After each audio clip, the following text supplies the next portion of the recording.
Un bonjour à vous, Lyudmila Taoutieva. Bonjour Jean-François. Très heureux de vous retrouver. Vous êtes, je le rappelle, franco-ukrainienne, consultante en politique publique et vous êtes une chroniqueuse aguerrie sur Euroradio. Lyudmila, avant de parler de l'opinion publique ukrainienne, j'ai envie de vous demander ce matin ce que vous ressentez quand vous voyez ce qui se profile.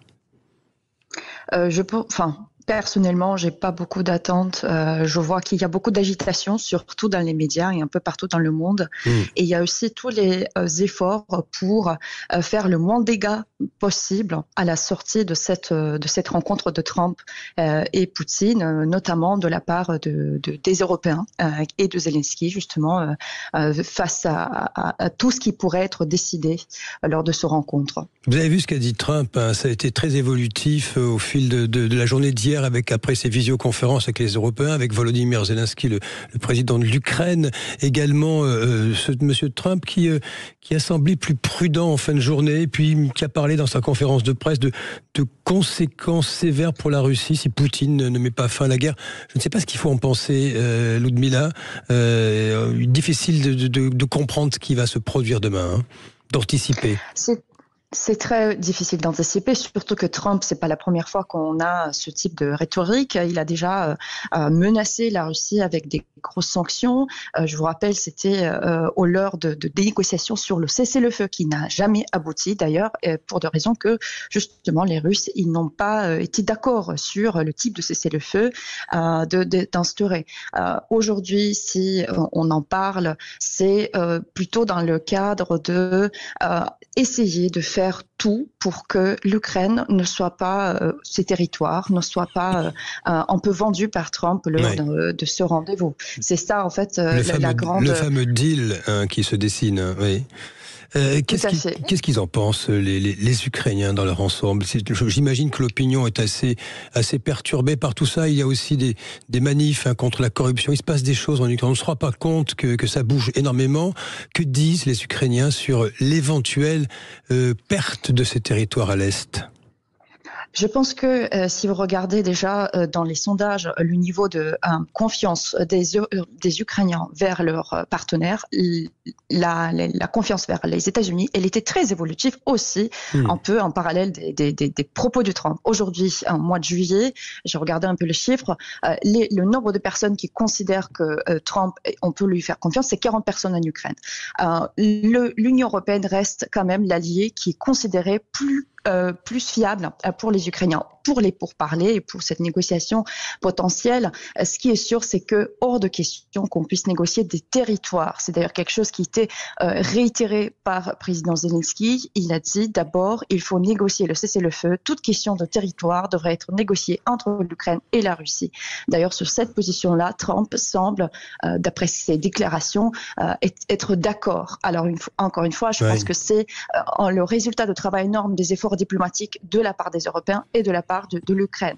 Mais aujourd'hui, on vraiment, en Ukraine, on compte pas beaucoup sur ce rencontre, dans le sens où elle va pouvoir apporter une solution pour la guerre en Ukraine aujourd'hui. Le mieux qu'on peut espérer, c'est le cessez-le-feu sur la ligne de démarcation pour pouvoir justement se réadapter, se réarmer, parce que Poutine ne va pas lâcher l'Ukraine, c'est son grand projet. Et c'est très clair, c'est d'ailleurs aussi pourquoi je pense Trump il a un peu lâché de côté la question de faire rencontrer Poutine et Zelensky face à face. Mais Lyudmila Taoutieva, le problème aujourd'hui, il est très concret, c'est cette percée de l'armée russe. Ils mettent le paquet dans la région de Donetsk. Il y a 110 mètres carrés conquis, 110 kilomètres carrés conquis par la Russie en 24 heures. Ça va se poursuivre. Il y a un affaiblissement des défenses ukrainiennes.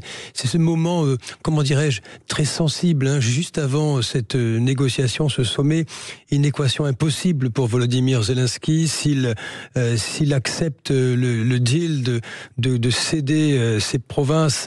Ça en sera fini quelque part de l'indépendance de l'Ukraine, parce que le cran d'après, ce sera la conquête complète du pays, vous le savez. Et si d'aventure il dit non, c'est la poursuite de la guerre. C'est quasiment une situation intenable pour le président ukrainien. L'opinion le suit là-dessus ou pas ? Oui, l'opinion le suit, surtout que les Ukrainiens, quand il y avait des premières ressorties de potentiels contenus de rencontres Trump-Poutine, la population ukrainienne, elle était très inquiète pour que président Zelensky ne les vend pas. C'est-à-dire qu'il ne trahit pas ce sur quoi repose aujourd'hui la défense ukrainienne. Certes, il y a toute aide qui vient de l'Occident, mais c'est essentiellement le peuple ukrainien qui tient cette défense, qui tient ce rouleau compresseur russe. Effectivement, vous avez évoqué la percée autour de Dobropil, oui, qui était opérée par les Russes. Aujourd'hui, ce qui se passe, c'est qu'il y a une des meilleures brigades qui était envoyée justement pour stopper cette percée. Azov, oui.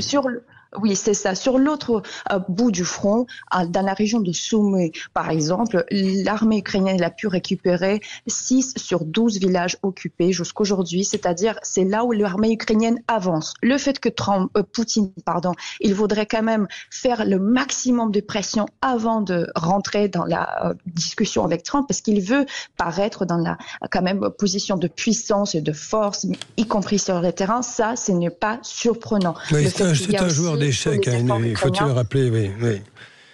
Oui, justement. Oui. Et il veut donner l'illusion d'être en force pour cette négociation et tout repose sur Trump finalement dans cette histoire. Oui, parce que Poutine, ce qu'il veut faire avaler à Trump et aux Européens, c'est que les territoires qu'il n'est pas capable de conquérir d'une manière militaire, il veut les prendre juste dans le cadre de négociations, une sorte de deal. Ça, c'est pas possible parce que ça sera pas du tout avalable par la population ukrainienne, si je puisse m'exprimer comme ça.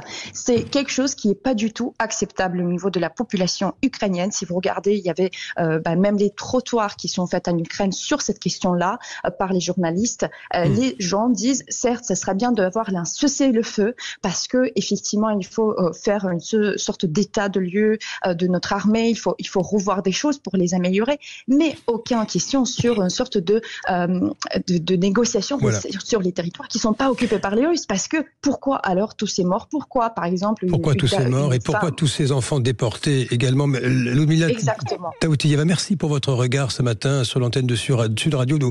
J'ai envie de vous dire, c'est un peu un cliché, mais nous retenons pour le coup vraiment notre souffle. Nous verrons bien, Ludmila, ce qui sortira de cette rencontre en Alaska de messieurs Trump et Poutine.